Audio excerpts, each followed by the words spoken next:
Buenas tardes de nuevo y bienvenidos. Soy Marcos Ojeda, director general del Grupo Banco Alcalá, y quisiera darles a todos las gracias por su asistencia a este webinar. Lo primero de todo es que esperamos que todos ustedes se encuentren bien de salud. La verdad es que hemos vivido unos meses complicados, todavía lo son, pero poco a poco vamos volviendo a cierta normalidad. Y eso es una buena señal de cara a futuro. Como muchos de ustedes saben, en Banco Alcalá somos una entidad orientada al servicio y con máxima voluntad de proximidad a nuestros clientes. Es por esto que en momentos de complejidad e incertidumbre queremos estar cerca de todos y cada uno de ustedes. Estos webinars que ofrecemos quincenalmente con nuestra visión de los mercados persiguen justamente este objetivo, poner a su disposición las herramientas para que tengan la información necesaria en todo momento. En este sentido, aprovecho para informarles que ya está disponible la nueva aplicación móvil de Banco Alcalá, que les permite gestionar sus finanzas cómodamente desde cualquier lugar y acceder al eBroker, el portal de mercados. Se puede descargar desde el Apple Store y Google Play. Antes de entrar en materia, les presento brevemente la mecánica del webinar. Para garantizar un mejor desarrollo de la sesión, hemos silenciado los micrófonos, apagado las cámaras y el discurso del ponente será con vídeo. Hay la posibilidad de formular preguntas por el chat. Un moderador las irá recogiendo de manera que al final de la ponencia se responderán a todas las preguntas enviadas. Y para no extenderme más, cedo la palabra a Luis Buceta, director de inversiones del grupo, quien nos hablará sobre la situación de los mercados. Recordarles que estamos abiertos a sugerencias para webinars futuros. Muchas gracias a todos y cedo la palabra a Luis Buceta. Muchas gracias, Marcos. Bienvenidos a este webinar. Recordar que para acceder al chat de preguntas hay que pulsar sobre la flecha roja que aparece en las pantallas arriba a la derecha y ahí se encontrará el apartado preguntas, conversaciones. Bueno, pues la semana pasada y bueno, un poco de la anterior han sido bastante interesantes en cuanto a las noticias que hemos ido conociendo, principalmente por la noticia del Banco Central Europeo, expandiendo en 600.000 millones el programa de compras asociado a la pandemia y sobre todo con un vencimiento no anterior a junio del año que viene. Un dato de empleo en Estados Unidos que conocimos el viernes pasado que dejó boquiabiertos a prácticamente todo el mundo, donde se esperaba una destrucción de empleo de casi 7 millones de personas, al final se crearon 2. Se esperaba una tasa de paro del 19% y se quedó en el 13%, y eso fue lo que empujó con fuerza los índices, sobre todo ese mismo viernes, ¿no? Además, un plan de estímulo en Alemania de 130.000 millones y, bueno, pues una revisión también positiva, que esto es muy beneficioso en general para las bolsas, de los índices de confianza empresarial que se denominan los PMIs.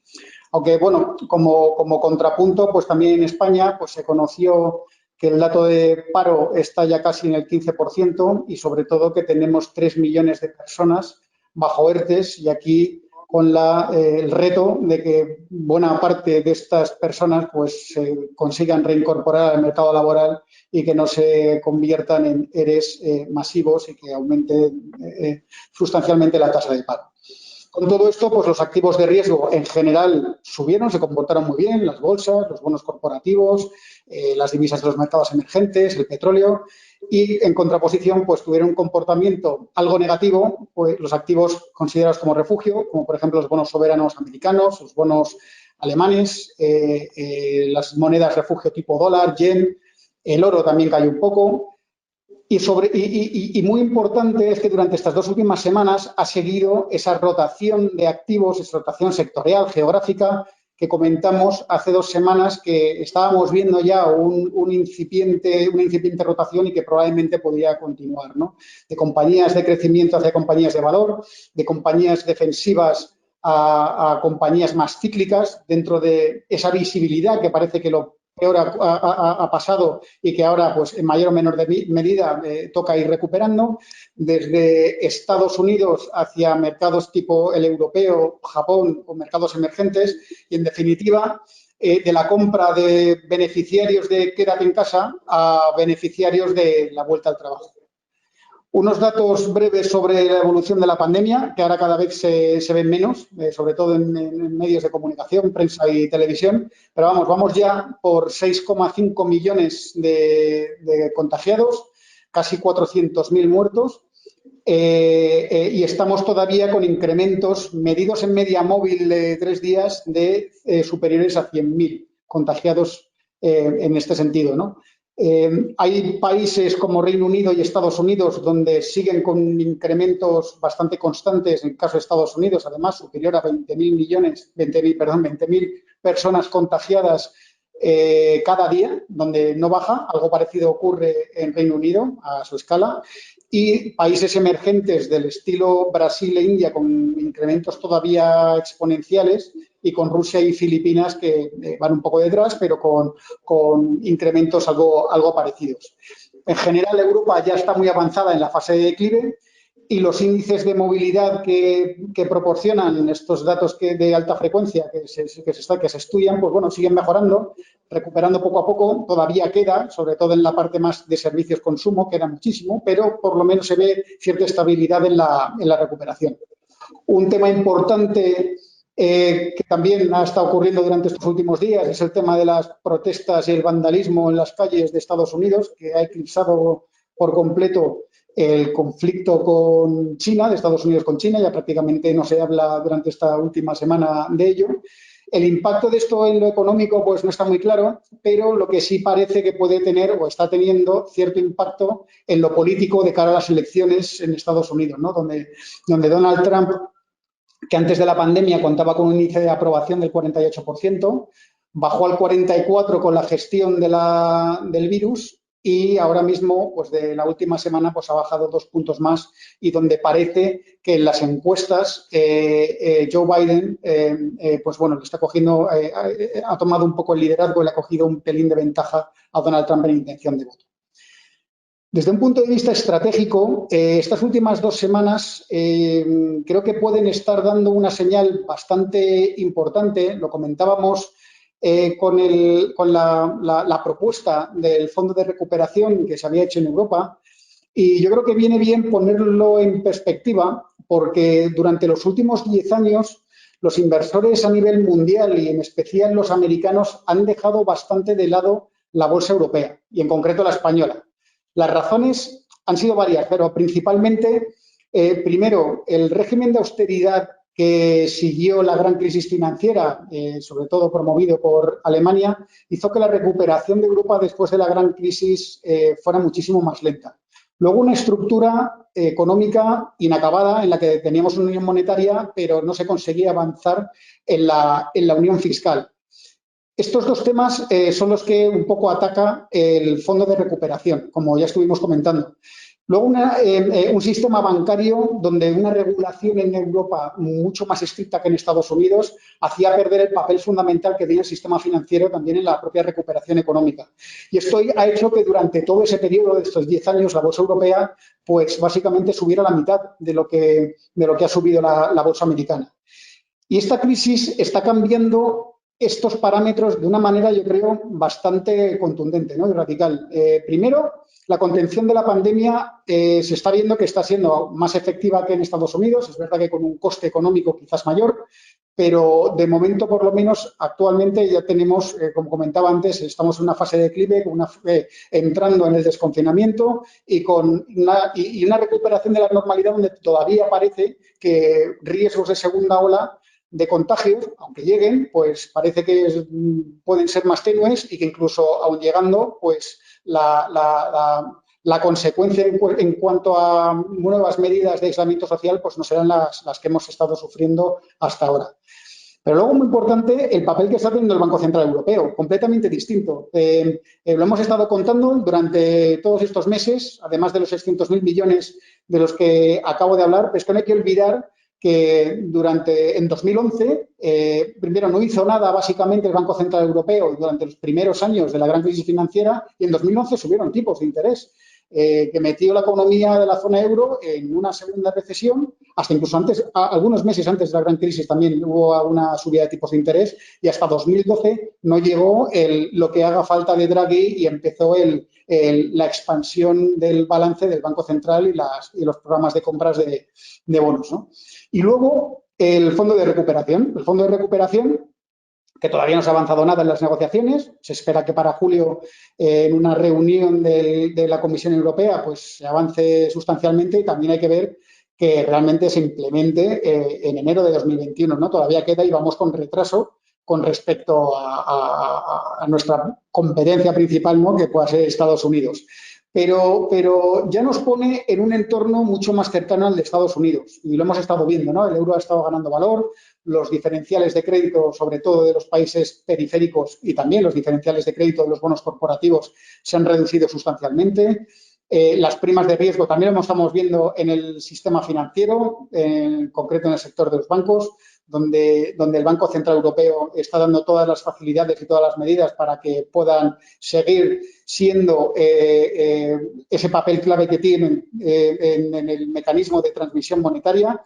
Y sobre todo también lo hemos estado viendo en los mercados de renta variable, no solo de Europa, sino también de los países periféricos. No simplemente por reducción de prima de riesgo podemos tener un incremento de un 10% en el múltiplo de la bolsa de la zona euro y de cercano al 25% de los países que más lo han sufrido como España o Italia, ¿no? Entonces, mientras en Estados Unidos ahora mismo, con los índices ya en máximos, el debate está en si realmente, oye, es que estamos otra vez la bolsa donde estaba, recuperación en V, a nosotros nos están contando todos los economistas que la recuperación seguramente sea en U, que podemos tener un riesgo de W, aunque bueno, pues parece que ese riesgo pues se está atenuando muchísimo, pero 100.000 muertos, 21 millones de personas en el paro y estas protestas que hay en la calle no tienen ningún impacto. Bueno, pues tendremos que ver que el PIB recupera a esta velocidad, que el empleo también se recupera a esta velocidad y, sobre todo, también que se mantiene la intensidad de los estímulos durante todo este tiempo. Entonces, en Europa, en contraposición, pues vemos que todavía queda recorrido, ¿no? Y yo creo, es probable que el fondo de recuperación puede que pase a la historia como lo que haga falta que hizo Draghi en 2012, que a partir de entonces empezó todo a mejorar mucho, pues puede que, bueno, pues nos enfrentemos a un periodo razonablemente largo de un comportamiento relativo mejor de Europa frente a Estados Unidos. Ya lo iremos viendo, ¿no?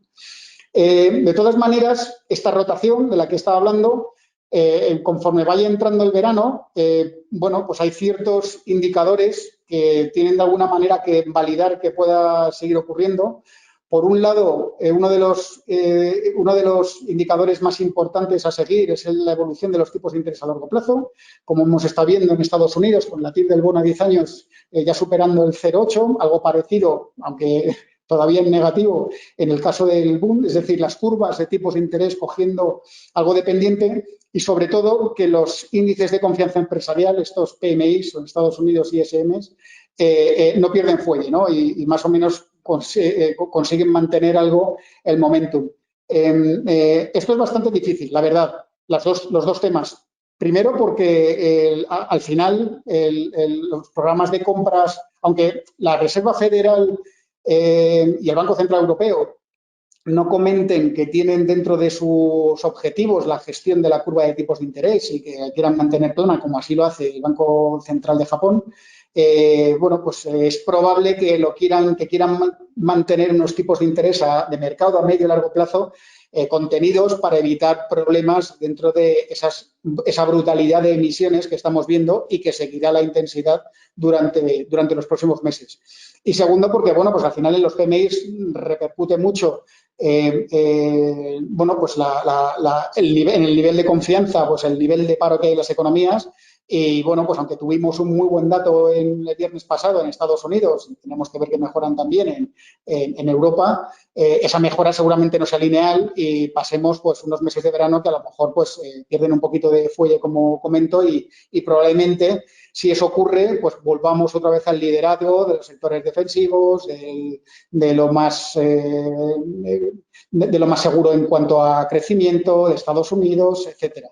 Y en este sentido, pues bueno, es que los riesgos siguen siendo, bueno, pues el posible abismo fiscal al que se enfrenten nuestras economías. Bueno, en Europa vamos un poco más retrasados, pero en Estados Unidos, a partir de bien entrado el verano, vencen esos programas de ayudas a pequeñas compañías y en general a las familias en Estados Unidos, y aunque se da razonablemente por hecho que se van a renovar durante un tiempo, en mayor o menor medida, pues bueno, tiene que ocurrir, ¿no? Y segundo, también, aunque todo el mundo da por hecho que estas emisiones de bonos del Tesoro en todos los países y de bonos corporativos, y para que hagáis una idea, ya en acumulado pues supera el billón español o trillón americano de dólares, van a continuar con esas emisiones y, bueno, pues tanto inversor final como bancos centrales tienen que ser capaces de darle continuidad a esa absorción durante prácticamente un año.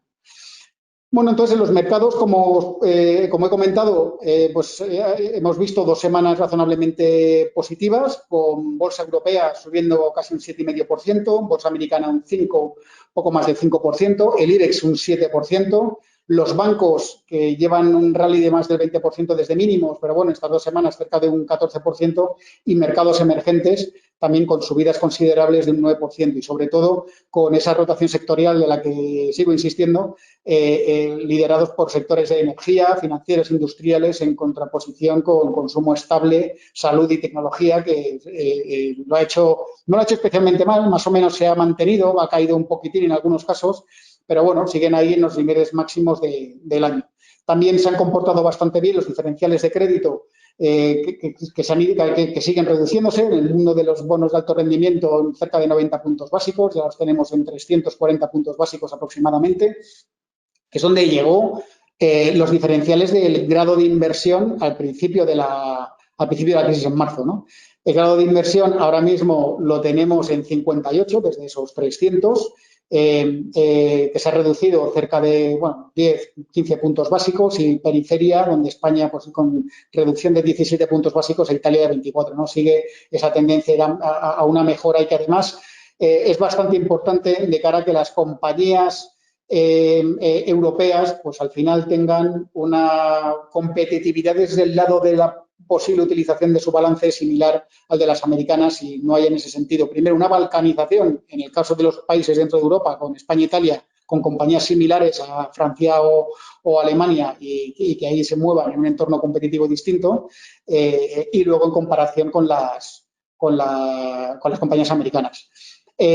Crudo ha seguido, bueno, pues con su senda alcista. Brent lo tenemos ya por encima de 40, con las noticias además, sobre todo este fin de semana pasado, de la OPEC Plus, que deciden extender los recortes hasta julio. El oro, aunque ha remitido un poco, pues sigue en niveles superiores a 1.700, y lo que es curioso es que la volatilidad sigue en niveles razonablemente altos, ¿no? Con niveles en torno a entre un 25 y un 27%. ¿Qué hemos estado haciendo durante estas 2 semanas? Pues la verdad es que, aun teniendo ganas de ponerse más conservador, de hecho, el movimiento último del que estuvimos comentando fue de algo de incremento de cobertura. Poquito a poquito lo hemos ido deshaciendo, y no nos hemos puesto más conservadores con estos últimos movimientos. En general estamos viendo que los inversores siguen estando bastante cautelosos en sus carteras por los movimientos que vemos en flujos de fondos. Se sigue teniendo buenos niveles de caja, se sigue estando infraponderado en los niveles de renta variable, y gracias a eso parece además que la rotación geográfica y sectorial de la que estoy hablando, pues puede que todavía le quede recorrido, ¿no? Lo que sí hemos hecho es cubrir 1/3 de la exposición que teníamos al dólar, con expectativa de que a lo mejor pueda llegar en el corto plazo a niveles de 1,15. Hemos comprado algo de forma tímida de deuda emergente, sobre todo en los países de deuda emergente con grado de inversión, y sobre todo con bonos dólares, emitidos en dólares y más corto plazo. Pero bueno, sí hemos estado con la rotación sectorial de la que os estaba hablando. Y bueno, me olvidaba también comentar de que dentro de la renta fija, aun manteniéndonos más o menos tranquilos en cuanto desde el punto de vista de asignación de activos, es curioso ver todavía cómo con divisa cubierta los bonos de un mismo nivel de riesgo en Estados Unidos ofrecen algo mejor de rentabilidad que los bonos europeos, y en concreto, pues más o menos de media 50 puntos básicos. Y esa es la razón por la que incluso hasta mantenemos bonos de grado de inversión americanos con divisa cubierta, no asumir ese riesgo de que a lo mejor pues, el dólar en el corto plazo pueda tener un movimiento todavía un poco más fuerte, pero sí seguir expuestos a esa compresión de primas de riesgo de la que estaba hablando. Y bueno, pues hemos estado pues eso, dentro de esa rotación vendiendo algo de consumo estable, vendiendo algo de sector tecnología, no quitándonos compañías enteras, sino a lo mejor reduciendo una tercera parte o la mitad de la posición, porque, bueno, pues habían tenido un comportamiento muy razonable y luego, pues, entrando pues, en compañías más expuestas y que todavía les quedaba recorrido, más expuestas a una recuperación cíclica y, sobre todo, también con cierta exposición a esa nueva tendencia que pueda venir con la eventual aprobación del Fondo de Recuperación en Europa. Y bueno, poco más. Hasta aquí quizás la actualización de mercados. Si queréis pasamos al turno de preguntas. Muy bien, buenas tardes, Luis. Pasamos a la primera pregunta. ¿Crees que existirán buenas oportunidades de inversión para las empresas de Private Equity? Ejemplo, KKR. Por supuesto, las mejores añadas en el mundo del Private Equity y a todos los niveles suelen ser en los años de crisis. Cuando suelen ser los peores momentos para esos fondos que ya maduran y que están en fase un poco de desinversión y donde en algunos casos, bueno, muchos piden esas extensiones para poder de alguna manera más ordenada ir deshaciendo las inversiones, y los fondos que actualmente están en fase pues tanto de levantar capital como de inicio de inversiones o una fase muy temprana de inversiones suele ser los mejores momentos, porque es cuando más fácil tienen comprar barato y comprar y encontrar situaciones un poco de situación de estrés, ¿no? En ciertas compañías. Muchas gracias.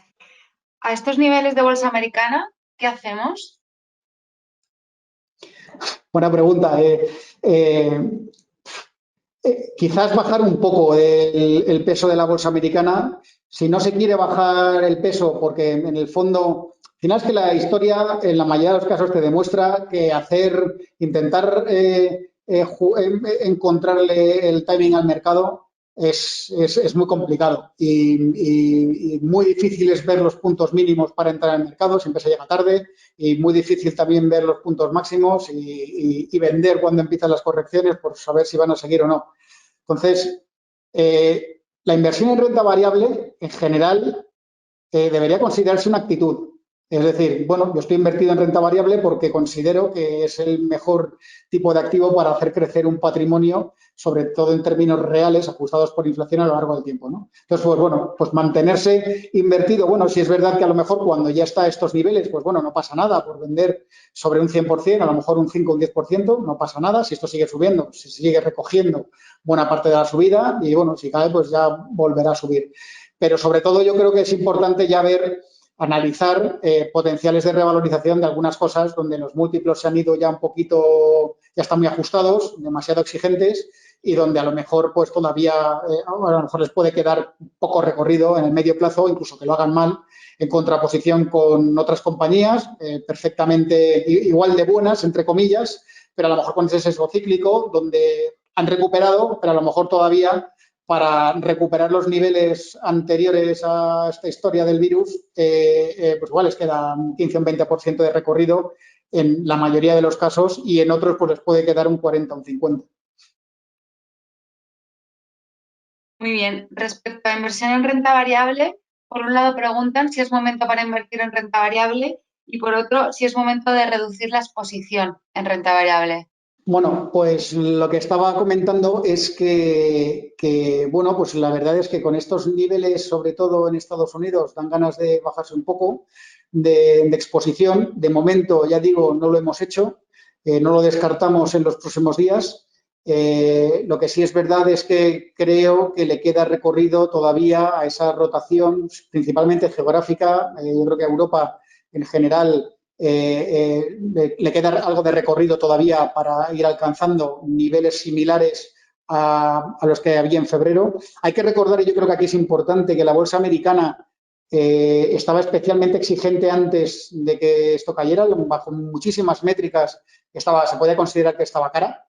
Sin embargo, la bolsa europea, pues no mucho, la verdad, estaba a unos niveles más o menos de media histórica, ¿no? Entonces, en la medida en la que esas medias históricas resulta que es que los tipos de interés, que son la base de la valoración de cualquier activo financiero, están muchísimo más bajos que en media histórica y encima sabes que van a continuar muchísimo más abajo, pues ¿por qué no ir recuperando poco a poco esos niveles de antes de la evolución de la pandemia, ¿no? Pues yo creo que en Europa todavía le puede quedar recorrido, a España le queda mucho recorrido. España además es el país que peor se ha comportado, también un poco, cuando digo España me estoy refiriendo al IBEX en el fondo, pero por su composición también con el peso que tienen los bancos, en especial, que es lo que además está tirando fuerte últimamente. Bueno, pues los niveles de valoración en relativo con el resto de los países de Europa están en mínimos históricos, por debajo de 2011, 2012. Entonces, yo creo que ahí todavía queda bastante recorrido y también le queda recorrido a esa rotación sectorial. No más que bajar niveles de renta variable, creo que merece la pena bueno, ir descargando de compañías a 20 muchas veces beneficios que lo han hecho muy bien y bueno, que es verdad que se ven beneficiadas y que su nivel de negocio no se ha visto afectado en estos últimos meses, pero hay muchas otras que sí se ha visto afectado, pero en la medida en la que se vayan normalizando, porque el mundo siempre tiende a normalizar, bueno, pues en 2022 pues ya estaremos pensando en que Airbus pues vuelve otra vez más o menos, a lo mejor no vende la misma cantidad de aviones, que Meliá no está con el mismo nivel de reservas ni de precio por habitación que en 2019, pero estará algo cercano y, sin embargo, les queda desde un punto de vista de recuperación en cuanto a cotizaciones, pues muchísimo recorrido. Muchas gracias. ¿Hasta qué punto la recuperación de los mercados se debe exclusivamente al exceso de liquidez por parte de los bancos centrales que por un posible adelanto de la recuperación real de la economía? ¿Hasta qué punto? Hasta casi la mayoría, ¿no? Porque gracias a los bancos centrales el mundo no ha colapsado. Ha sido básico en el funcionamiento. Cuando digo el mundo, no solo desde un punto de vista económico, dando muchísima liquidez, sino también desde un punto de vista financiero. Entonces, la actuación de los bancos centrales ha sido crítica para contener un mal mayor, pero los bancos centrales no son la panacea y bueno, pues tienen que ayudarse también de gobiernos con sus planes fiscales y que tampoco son la panacea, o sea que de alguna manera, y aquí lo veremos además con un poco cuando se apruebe el fondo de recuperación, pues qué condicionalidad trae detrás. Esa condicionalidad siempre suele venir, aparte del tema sostenibilidad, digital, etcétera, suele venir con la necesidad de implementación de ciertas reformas estructurales a nivel de cada uno de los países. Entonces, bueno, pues no solo hay un tema de papá Estado se dedica aquí a inyectar dinero, porque claro, luego entrará el problema de, bueno, ¿y ahora qué pasa con estados con déficit, o países con déficits fiscales superiores al 10% y deudas superiores al 120%? Esto va a continuar así. Vamos a ser capaces de ir retirándonos poco a poco. Va a pasar como con los balances de los bancos centrales, en los que en cuanto uno se retira un poco, como lo hemos visto con Estados Unidos y algo Europa, el mundo empieza un poco a colapsar desde el lado financiero de una manera bastante importante, ¿o no? Entonces, hace falta que muchos países implementen reformas estructurales, pero de momento eso no ha ocurrido. De momento lo que ha mantenido los niveles de los mercados han sido bancos centrales y gobiernos. Muchas gracias. Si vendemos a Estados Unidos, ¿compramos China? China, sí, a ver, China, el caso de inversión de China a medio plazo no ha cambiado nada. Ahí queda muchísimo todavía por ganar. China, simplemente para ponerlo en contexto, en los mercados financieros no tiene ni la cuarta parte del peso que se merece por su peso específico económico. ¿vale? Ni la cuarta parte. Entonces, poco a poco, conforme China vaya abriendo su cuenta de capitales, ¿no? Su balanza por cuenta de capital, y conforme vaya abriendo también y vaya asegurando pues, esa seguridad jurídica que necesita en general el inversor internacional para inversión real, es decir, compañías y el financiero, ¿no? Para tener garantías sobre, bueno, pues lo que se encuentra, por ejemplo, en cualquier país desarrollado. En la medida que vaya haciendo eso, hay un recorrido muy grande, simplemente por representatividad, pero también, evidentemente, con una economía que está con una reestructuración importante desde el lado industrial hacia el lado industrial y lado exportación, lado sector exterior, hacia más demanda interna y más consumo, que ya lo estamos viendo, ¿no? Entonces, aquí hay un recorrido todavía bastante grande. Otra cosa es que en el corto plazo, pues, bueno, pues es verdad que puede salir bastante perjudicada dependiendo de la actitud y las acciones que tome Estados Unidos.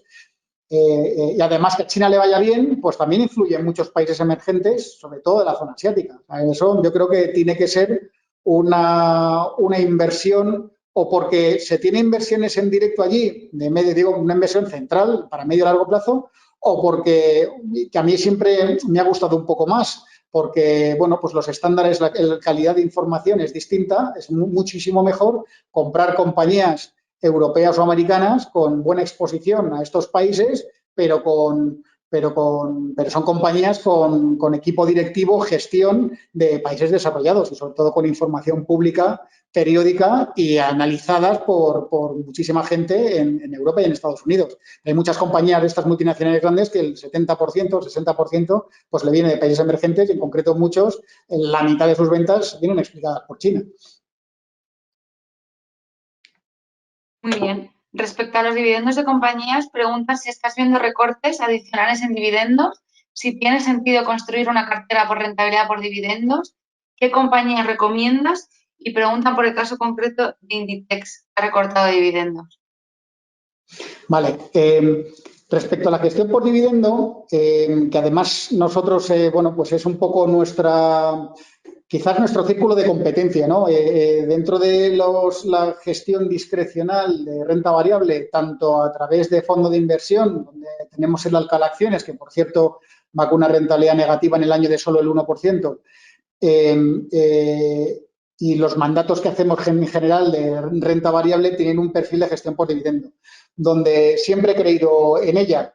La gestión por dividendo, de todas maneras, no es exclusivamente, que hay gente que la entiende así, nosotros no, exclusivamente compañías que paguen un dividendo muy alto, del 7, del 10%. Puedes encontrar ahora muchísimas cosas, pero esos dividendos no sabes si son sostenibles, o de repente compañías que pagan un dividendo muy decente que de repente lo recortan, bueno, pues no hay por qué venderlas. O sea, bueno, pues ante situaciones extraordinarias, pues medidas extraordinarias. Si uno quiere proteger su balance y no sabe, quiere mantener el nivel máximo de liquidez por cómo puede evolucionar esto, o porque no tiene muy claro o no tiene visibilidad de la rapidez de la normalización de su negocio, pues recortas el dividendo y lo que no quieres es comprometer tus planes de inversión en capital en el corto o medio plazo, y luego ya lo retomarás cuando la cosa se normalice. No pasa nada, no hay por qué vender esa compañía.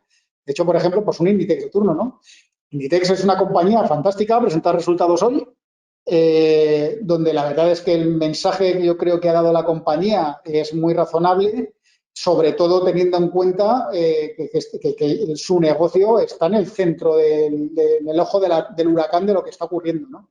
Pero está demostrando que su modelo de negocio es de los más robustos, o por no decir el más robusto, del mundo de la venta minorista a nivel mundial. Entonces, tienen un sistema se ha visto sus ventas online creciendo de una manera radical. Ellos quieren, además, esperan que represente más del 25% para el muy corto plazo, siendo además la expansión de la venta online una expansión que requiere muy poca intensidad en inversión en capital, con lo cual los retornos sobre el capital invertido es que se incrementan mucho, independientemente de que a lo mejor hay gente que se fije mucho en que el margen de la venta online es inferior al de la venta en tienda. Eso habrá que verlo, pero es verdad que uno puede pensar que sí.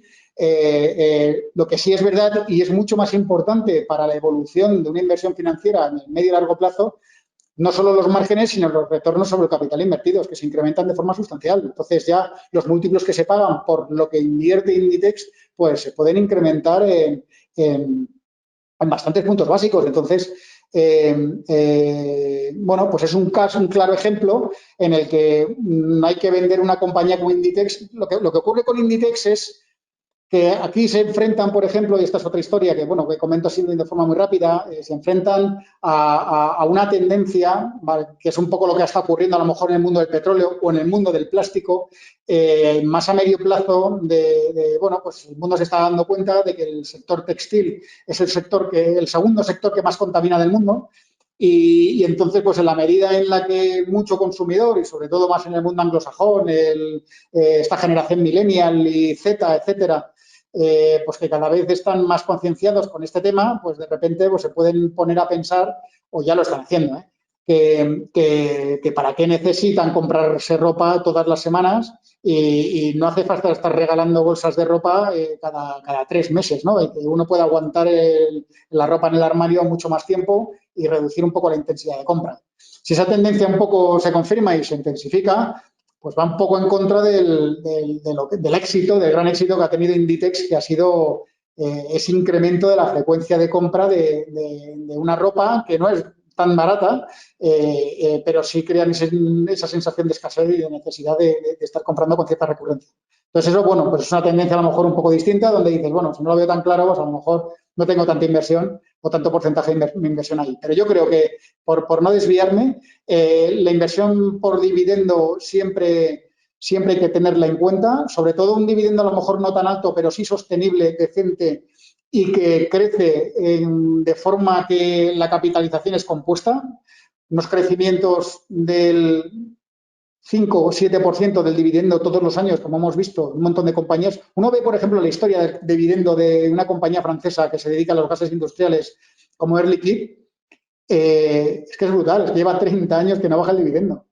Y solo 2 o 3 donde los ha mantenido. El resto se ha ido incrementando todos los años. Entonces, el dividendo a día de hoy es que es el triple del que se pagaba hace 2 décadas. Entonces, claro, si la compañía cotiza con la misma rentabilidad por dividendo, por poner un caso de 3%, por ejemplo, que no es demasiado alto, si esa compañía ese dividendo lo va incrementando entre un 3 y un 7% todos los años, pues cuando se haya triplicado el dividendo, multiplicado por 2 me da igual, si la rentabilidad por dividendo es la misma, significa que el precio de la acción también se ha duplicado. Entonces, ese es el tipo de inversión que nos gusta y, sobre todo, ¿qué compañías son las que son capaces de hacer esto?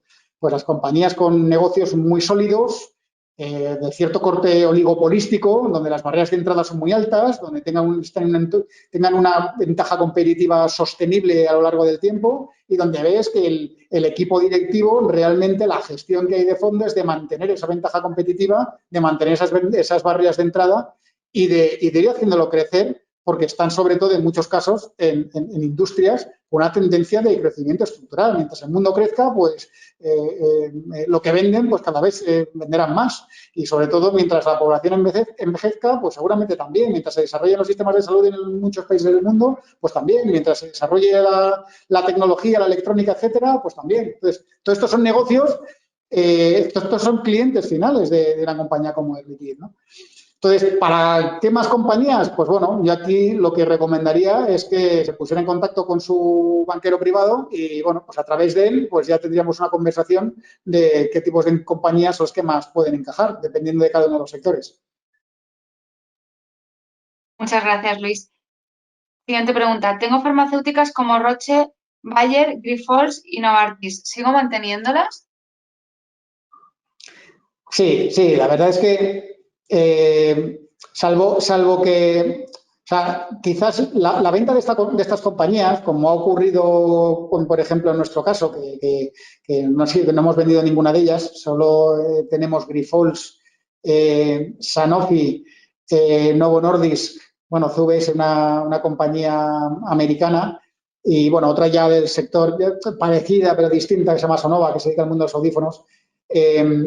Cuando vendemos es porque reducimos un poco la exposición, porque lo han hecho muy bien, pero porque necesitamos financiar o sacar dinero para poder comprar otras cosas las que vemos más potencial.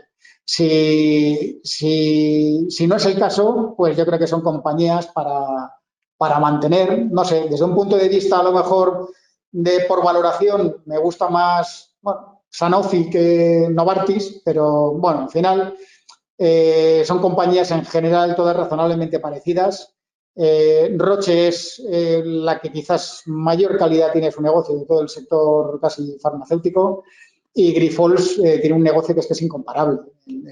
Ya subirá menos. De repente ahora hay cierto miedo a que le entre competencia en ciertos productos que ellos venden. Han tenido que publicar un incremento de costes por la dificultad que han tenido en Estados Unidos de la recolección de plasma por culpa de las medidas de confinamiento, y entonces incremento en los costes de la propia materia prima, pero estos no son cosas que vayan a mantenerse para siempre. Entonces esto volverá a la normalidad y volverán otra vez los márgenes a ser los que eran, y la compañía seguirá creciendo como lo viene haciendo durante las últimas 2 décadas.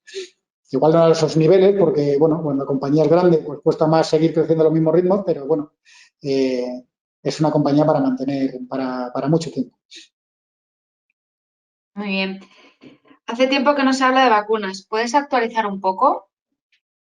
Sí, es verdad que se habla poco últimamente de las vacunas. Lo cierto es que no hay ningún avance especial, salvo que las compañías pues siguen con su ritmo de ensayos clínicos. Lo que sí parece es que para final de año ya seguramente contemos con ya una vacuna probada y probablemente, pues claro, es que los ensayos clínicos al final lo que viene a decir es, oye, está demostrado que la vacuna pues le quita con los animales con los pacientes a lo mejor con los que se empieza a probar, que le quita los síntomas o que los reduce del todo y sobre todo que no vuelven a cogerlo, no crean anticuerpos, pero hace falta un tiempo para ver que no hay efectos secundarios y que a ese señor de repente no le sale una diabetes profunda, por decir algo, ¿no?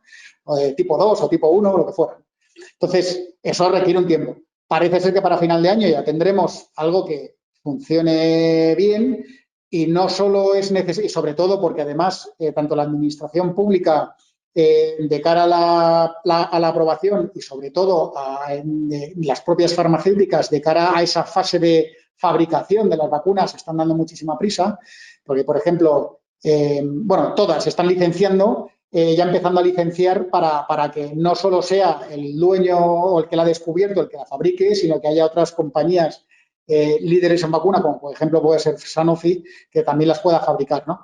En general, lo que se estima es que para principios del año que viene ya pueda haber capacidad de fabricación de en torno a 1.000 millones de dosis, y que para verano estemos ya con 3.000 millones de dosis para verano del año que viene, con 3.000 millones de dosis de capacidad productiva.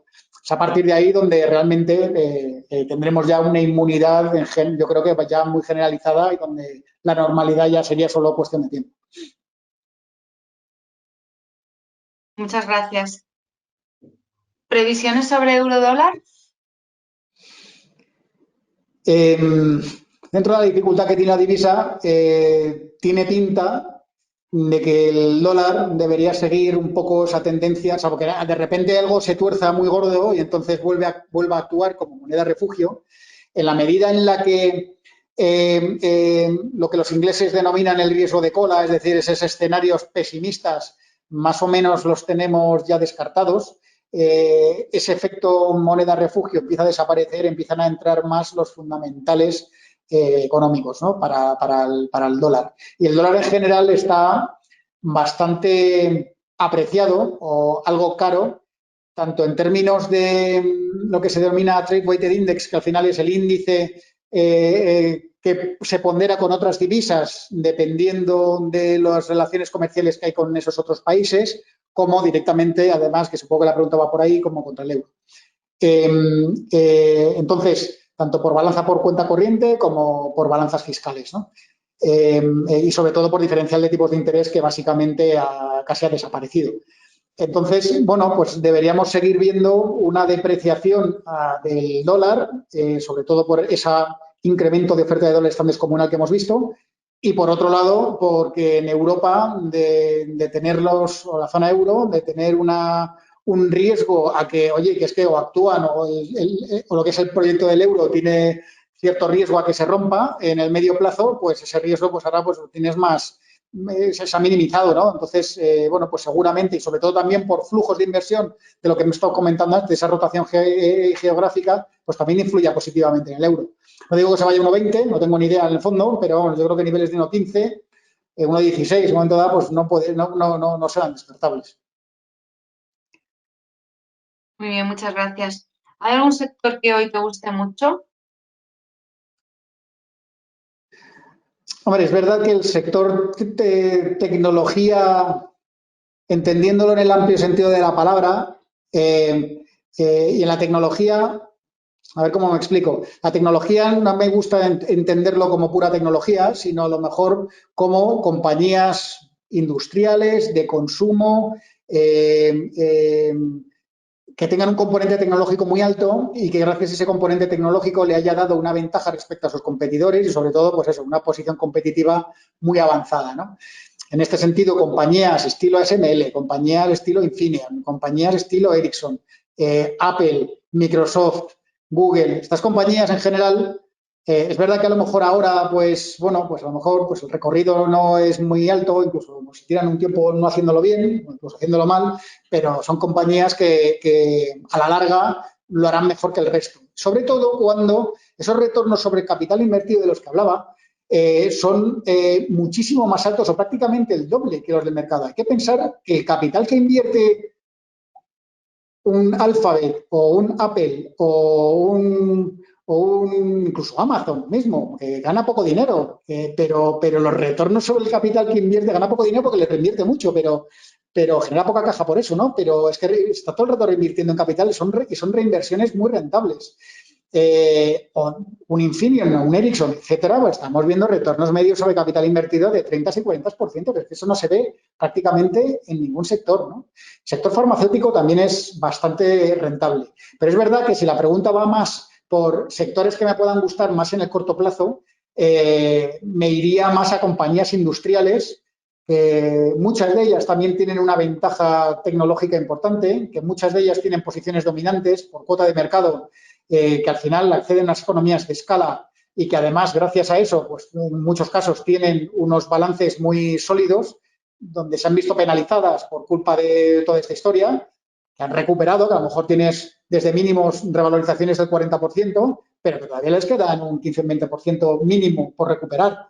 Entonces, aquí sí hay sectores, pues eso, industrial, materiales de construcción, incluso poco a poco yo creo que merece la pena. Lo que pasa es que yo creo que han corrido demasiado aquí, se me han escapado, yo tengo que reconocer, más estas compañías del sector más turismo, ¿no? Desde mundo aerolíneas, que no me gusta, pero pasando por el de los hoteles, que sí me gusta, pues bueno, me han corrido demasiado y las teníamos antes de la pandemia, nos las quitamos de en medio por tener muchísimas dudas, luego no hemos sabido volver a entrar y bueno, pues ahí vigilándolas, pues si tuvieran ahí un comportamiento especialmente negativo, por la razón que fuera, pues ver si volvemos a entrar. Muy bien, pasamos a la última pregunta. ¿En estos momentos recomiendas tener oro? Sí, sí, porque el oro, si la cosa se tuerce, siempre lo suele hacer bien. Y luego el oro, si no se tuerce y todo continúa como tiene que continuar, es un activo que en general, cuando los bancos centrales se dedican a imprimir dinero a lo bestia, no lo suele hacer mal. El único inconveniente que pueda tener el oro en el corto plazo, y por eso lo ha estado haciendo mal, no porque en general, a ver, está todo relacionado, ¿no? Pero no porque en general haya una actitud de quiero aumentar el riesgo en los mercados financieros, sino porque los tipos de interés reales han estado subiendo. La ingeniería de las materias primas tiene una correlación negativa con los tipos de interés reales. Si la inflación en general está cayendo y los tipos de interés de largo plazo, tipo el dólar, pues ha ido de niveles del 0,60 y pocos, niveles del 0,82, pues eso quiere decir que el tipo de interés real ha subido. Y esa subida del tipo de interés real es lo que ha hecho que el oro se comporte algo mal. pero en la medida en que esos tipos de interés reales no se van a escapar, no los vamos a ver al 3%, y yo creo, esto ya es una apuesta mía, por decirlo, voy a llamarlo de alguna manera, en mi vida profesional no voy a volver a ver tipos al 3% o al 4% en los tipos de interés a largo plazo.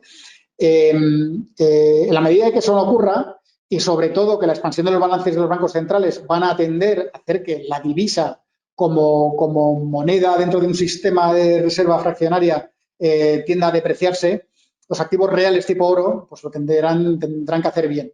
Y si eventualmente, porque aquí hay un debate muy intenso sobre si vamos a ver inflación fuerte o esto vamos a tener como en Japón, aquí la inflación no va a haber nadie que sea capaz de reavivarla, o de revivirla, perdón, pues el oro en esos momentos, si la inflación en última instancia tira, pues lo hará también bastante bien. Con lo cual yo creo que lo que es la relación riesgo-retorno, pues tiene cierto sentido tener una parte no especialmente relevante, pero sí en torno a un 5 o un 10% en oro. Y aquí, en general, el oro, siendo un activo que me gusta poco desde un punto de vista financiero, porque no sé valorarlo, no sé cuánto vale, pues no genera caja, no genera retornos, su actividad, su uso industrial es mínimo, sí me gusta más hacerlo a través de mineras de oro, donde por lo menos si se mantienen estables los precios a estos niveles y no se mueven, incluso si ganan un 10%, estas compañías siguen ganando dinero y pagando un dividendo.